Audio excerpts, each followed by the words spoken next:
This unit is showing the commissioning procedures of a gas appliance. It's a requirement of the AS 5601, section 6, commission of a gas appliance.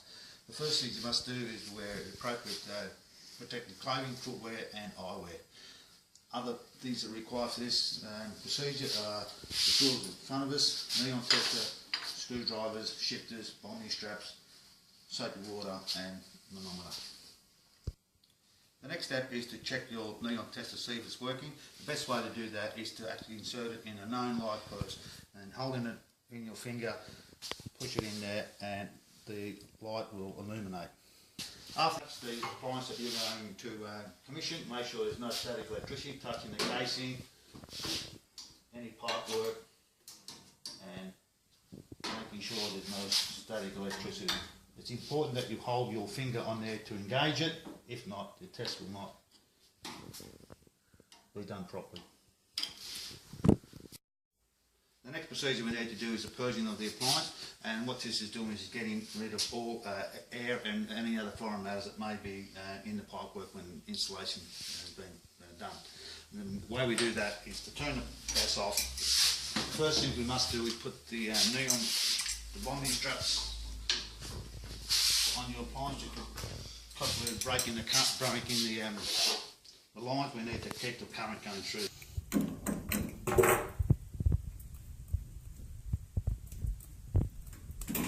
Okay, totally disconnecting it, turning the gas on, and one will sense the gas by the change of sound and also the smell. Once that is achieved, you need to connect it back up again.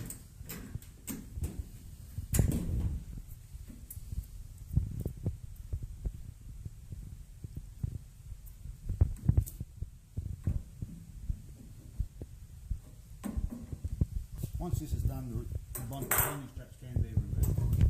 The next thing is what we have to do is make sure this connection is undone and not leaking by turning the gas on, getting some soapy water and completely testing that joint.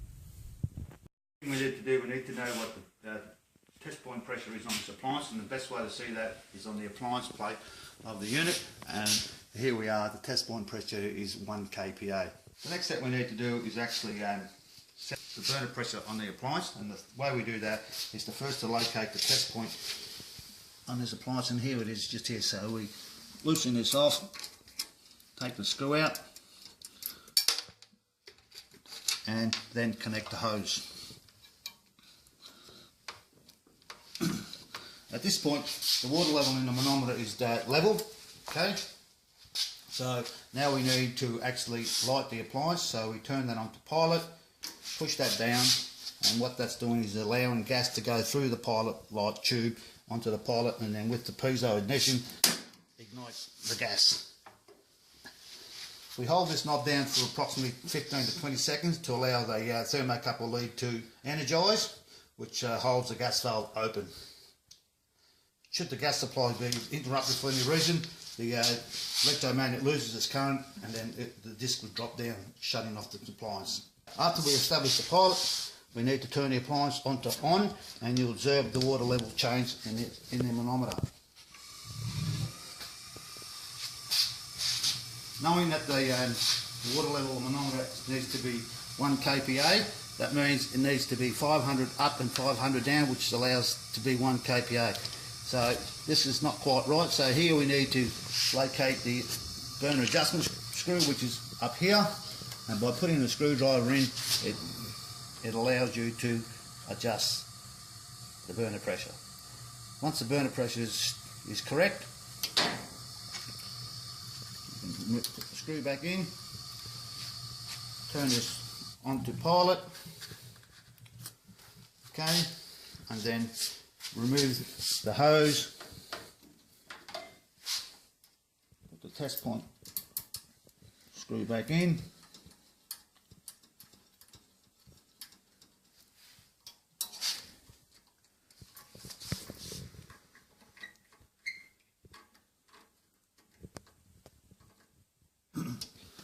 and then turn it back to on.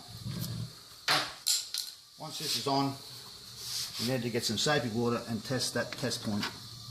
It's very important that the appliance must be running at this stage.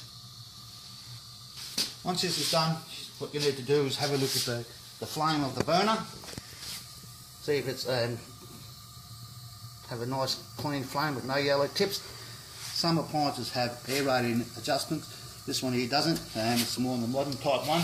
But if we go to this appliance over here, it has a air rater adjustment thing here.